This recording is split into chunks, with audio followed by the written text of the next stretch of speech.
What's up, Panther Nation? It's Playing the Review. We're coming back at you with episode 5, right? Yes. This would be 5. Yeah, 5. I'm Jaxson Stevens. I'm Austin Hayes. And I'm Preston Levins. So, Austin, you actually have some stuff to talk about now. Yeah, finally. Yes, sir.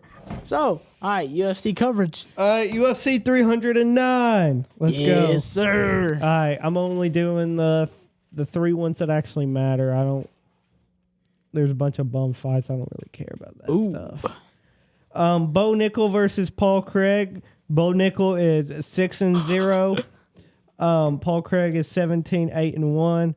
It would make sense for Bo Nickel to win, but for some reason, I just have the feeling that there's going to be an upset. Bo Nickel's still kind of green. He went against a bunch of...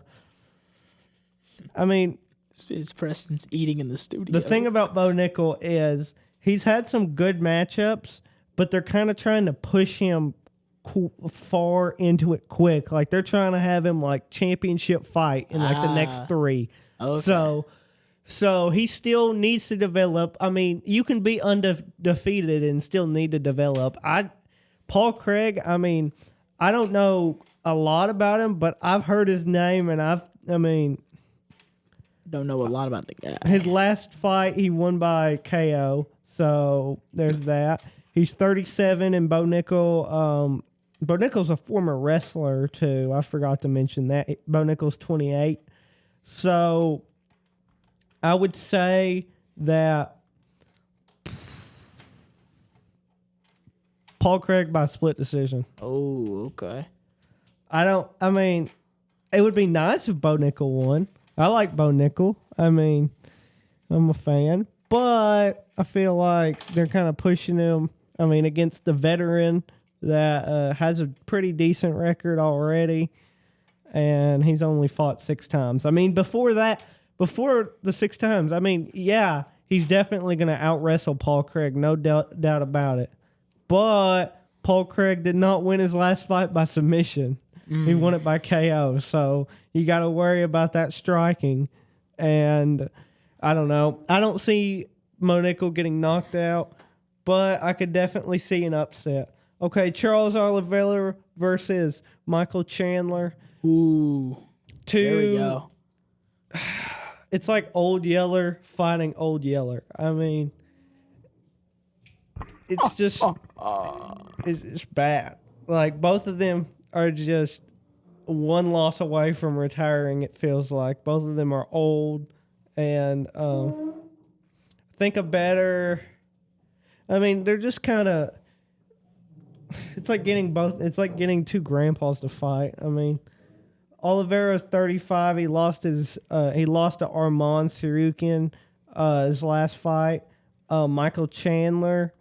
He wasted about an entire year trying to fight McGregor, even though McGregor never would fight him. It got canceled like 20 times because McGregor, he's not going to fight again. No matter what he leads you on to believe, he's not going to fight again. Chandler's last fight was in 2022, and he lost to Dustin Poirier. His last win was in May of 2022 when he beat Tony Ferguson. But beating Tony Ferguson is like, I don't know, not that hard to do apparently, because didn't he lost like 8 matches he lost 8 fights in a row. Yo, pass me some, please. Charles Oliveira, let's go look at his record real quick. Well, I know his record, but I don't remember who he fought before Armand. He beat Beneil Dariush, so that's good. But Beneil Dariush, not very. I feel like, I don't know. He beat Justin Gaethje and then lost to Islam Makhachev in 2022. And what I'm trying to say is Oliveira by submission round 2. Also, Michael Chandler just has 0 fight IQ. I guarantee he tries to take him down after, actually, you know what? I think Oliveira is a better striker too. So I think Oliveira gets it done. Am I rooting for Oliveira? A little bit, but I'm more neutral than anything. Now the main event, boy, the main event is actually a fight that we've been waiting on for an entire year because John Jones decided to tear his pectoral muscle. I mean, so people, I mean, y'all don't know, but I am not a fan of John Jones at all. I think I don't even like the record he has. I think he should have lost against what's his name? Did I get it? Dominic Reyes. There you go. So I don't even agree with his record in the way that I think he lost to Dominic Reyes. I think there's a good case to be made that he lost against Alexander Gustafsson. But the thing is, less confident with Gustafsson than Reyes because he fought Gustafsson again and beat him. Like, full out beat him for sure. So, I don't know.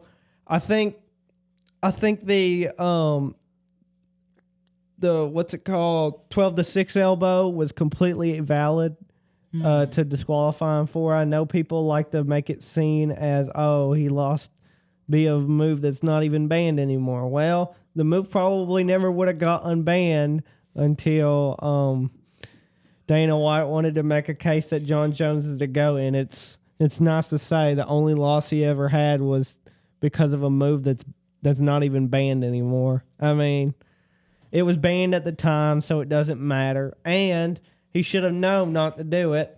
Even if it's not a good move, even if it doesn't make sense for it to be banned because it's not really that crazy of a move, he still willingly broke the rules and he got disqualified. I think it's crazy that he got popped for steroids with Daniel Cormier. Honestly, I would have put if it was me, I wouldn't have put a no contest. I would have put a disqualification on his record for cheating again. So he's won about every fight he's ever fought, almost step 1 or 2. But Stipe Miocic is not a easy competitor either. He's beaten Francis Ngannou, even though he ended up losing to him again by knockout. He still beat him at one point, and I think Francis has gotten better since then.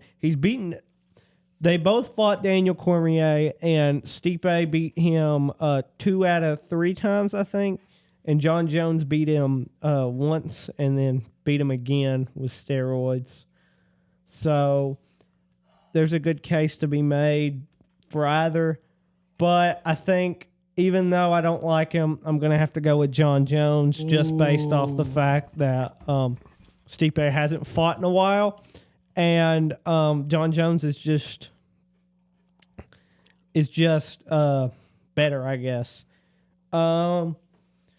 But after John Jones beats Stipe, they're going to say that every day that they were both champion, John Jones could have beaten Stipe. I mean, that's a fair point, but they're both in their mid. John Jones is 37, I think. Stipe's like 40. Pretty old guy. So they're both old, and Stipe's 42. So I mean, John Jones 37, Stipe's 42. I mean, both fairly old. Even though in like 10 years people are going to make it seem like a big fight and that this really made John Jones the GOAT, or if Stipe wins, this made Stipe the GOAT. But I mean, they're both old, and if this fight happened 10 years ago, it would be crazy cool. But it didn't. Didn't happen. So I'm hoping Stipe wins, but as my prediction, I got to say John Jones decision. All right. All right, that's it for UFC. Well, people, you know what it's time for? NFL Sunday, or NFL Week 10. You know. So, Kicking us off here, we got a banger of a game. This one was a big thriller. 35-34 Bengals and Ravens. Ravens took that one. What a game. Panthers picked up another win versus the Giants, 20-17. Patriots beat, oh my gosh. They beat the Bears 19-3. Lord, not a single touchdown allowed. 49ers barely won against Bucks. 20-23. I'm assuming by a field goal. Chiefs got away with another win, 14-16. I'll just let y'all know right now. I'm not the biggest Chiefs fan whatsoever. I don't like them. Why? But you love Taylor Swift. That's what I'm saying. No. You said Taylor Swift's your favorite artist. That's another part of it too. Oh, you don't like the Chiefs because of Taylor Swift? What about before Taylor Swift?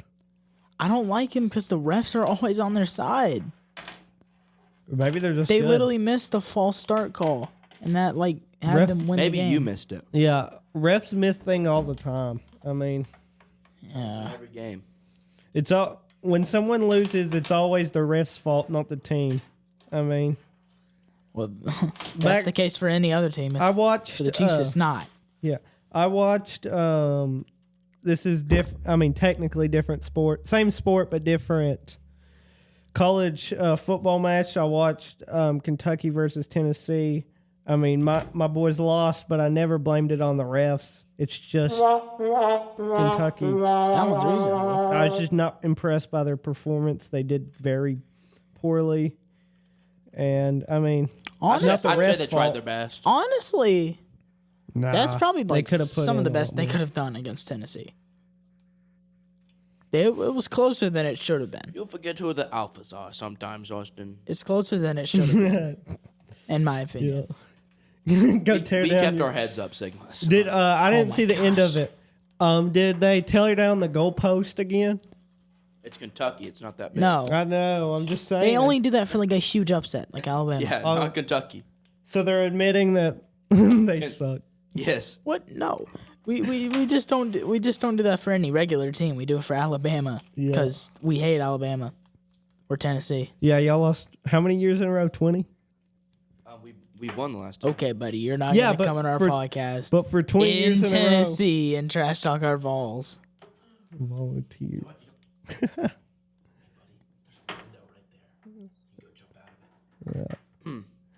Well, continuing on. Yeah, Chiefs won that 16-14. By the way, I'm not denying how good the team is. All right, Yeah, they just want to get I that mean, in the clear. I'm not. I'm aware they have talent. They're good. they're Mahomes probably undefeated going for to a be in the reason. GOAT debate sooner or later. He probably already is. I just don't think he's the greatest yet. Yet. No, not yet, but He's sponsored by he- Prime. Oh my gosh. All right. he lost to Tom Brady in the Super Bowl. What's so that Tom would, Brady? Yeah, Yeah, that's so Tom Brady. Yeah, but for the GOAT debate, my GOAT beat your GOAT. So, I think Tom Brady's. That doesn't mean he's still You don't not a know. goat. Tom Brady is the GOAT. There's no Yeah. question about it. kind of. I don't think anybody's going to question that. Think about it. Longevity. He went on They- on Tampa Bay, and then they won a Super Bowl. Well, based off of longevity and rings, yes, but based off of just how good someone was in their prime, I think Peyton Manning was better. Peyton Manning was really good. I think but he was better in his prime. I mean, longevity, yeah, Tom Brady's the GOAT, but who was the better player? Peyton Manning.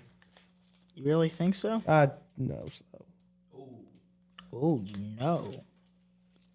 All right. Well, moving on. Bills, Colts, 30-20. Bills took that. Close game here. Steelers, Commanders. Oh, hello. 28-27. Steelers took it. Vikings, Jaguars, a really low scoring game. Oh my gosh. 12-7. Vikings won. Saints barely won against the Falcons. 20-17. Titans, Chargers, 27-17. Oh, Titans lost again. Yeah. Must have been the refs, huh? No, not the refs. No. Yeah, they just suck. Cardinals, Jets, Cardinals decimated them 31-6. Eagles, Cowboys. Oh yeah, this was a blowout game, hate the 34-6. Well, you know what? I hate the Cowboys. How about them Cowboys? Speaking of Cowboys, some piece of news that I forgot to get to. Jerry Jones announced that Dak Prescott will be out for the season. He is out for the season. I think they're going to replace him with Trey Lance for now. We'll see how the kid does. Dak Prescott, I don't know. He's all right, but I don't think that's like as big of a deal. That's their star QB. If I was a fan of that team, star QB is crazy. Well, that's like, I don't know. But yeah, if I was a Cowboys fan, I'd be freaking out right now. Yeah, probably. When Joe Burrow got his once a year injury, Bengals fans freak out. But that's Joe Burrow. Dak Prescott is just like a better than average quarterback. It's not like it's going to be like, well, we were a playoff team. Now we're not. It's like. He's not a Mahomes. I'm sorry. What? I'm sorry. He's not a Mahomes. He's not Mahomey. Yeah. All right. Let's just go through our last few games here. Lions, Texans. Lions won that 26-23. Dolphins and Rams. Dolphins win 23-15. That's all for NFL. Preston. Oh, moving on to college football Saturday. Yes. All right, let's see what we got. Sir. Should be week 11. I know. I'm on the thing. Just making sure. All right, first off, we got Miami and Georgia Tech. Georgia Tech get that one, 28-23. Oh, yeah, upset. Oh. What happened? Purdue and Ohio State. Ohio State got that one, 45-0. Oh, my gosh. Wow. Oh, another pretty good high-scoring game. Florida and Texas. Texas got that one, 49-17. Oh, my Lord. You got some blowouts. Army and North Texas. Isn't that just called Oklahoma? Sorry. Army and North Texas. Army got that one 14-3. Army's still undefeated. I believe so. Don't check. I just think. I know. I'm just not for sure on this, but Clemson and Virginia Tech. Clemson got that one 24-14. Ooh. Georgia and Ole Miss. Oh, another upset. Ole Miss. Ole Miss took it. No, Ole Miss Speedo? Yeah. This might start an argument. I think we have a chance. at it. What? It's like to beat Georgia. Okay, it's like when the Avengers beat Thanos. It was like the. Here's the problem though. We're gonna play them at home, right? But if we can win this, bro, we could possibly knock them out the playoffs. Hey, it ain't no Kentucky. The field goal would be coming down. Oh. Yeah. Take down your own field goal. Well, here's the problem. We're not at home. Oh, so yeah. that wouldn't be happening. Yeah, you're not going to. You just said it was a home game. I just said we're not at home. That's the problem. Oh, never mind. Yeah. Well, we'll take their field goals. We'll steal them. Oh, yeah, for sure. Yeah, let's all get fined. Get shot. Yeah. We already did on the Alabama game. We got tased. Oh, yeah. Did that actually happen? Yeah. Yeah. Okay. Michigan, Indiana. Indiana got that one 20-15. Ooh, Colorado, Texas Tech. Colorado got that one 41-27. Ooh. What do we have here? Tulane and Temple. Tulane took that one 52-6. Crazy. South Carolina and Vanderbilt. South Carolina got that one 28-7. Oh. Tennessee, Mississippi State. Yes, sir. Tennessee got that one 33-14. Oh, yeah. All right, now we got Oregon and Maryland. Oregon got that one 39-18. Ooh, another pretty high-scoring game. Alabama and LSU. Alabama got that one 42-13. Yeah, here I was thinking it would be a close game. I thought it would be interesting. Me too. Yeah, if I'm being honest, I did too. Yeah, me too. Alabama. All right. Florida State, Notre Dame. Ooh, Gosh, I wonder who won that one. No, Notre Dame got that one 52-3. Gosh, man. Florida State might have the biggest fall off of all time. Honestly. No joke. They might have the biggest fall off of all time. I know. Okay. In sports history. Yeah. Oklahoma, Missouri, 30-23. Okay. Nevada and Boise State. Boise State got that one 28-21. Washington and Penn State. Penn State got that one 35-6. Here's a really close game. BYU and Utah, 22-21. Holy war. That's what 22 they call it. Oh, shoot. 22-21 BYU. Ooh. All right. Now Utah State and Washington State. 49-28 Washington State. That's the last for college football. Now we're moving on. Well, unfortunately, we don't have time for start bench cut. Sorry, guys. Yeah. Next week we'll have time, most likely. Yeah, we'll try. We'll try to push it out next week. But yeah, I hope y'all have a good week, and we'll see you next week. Yes, sir.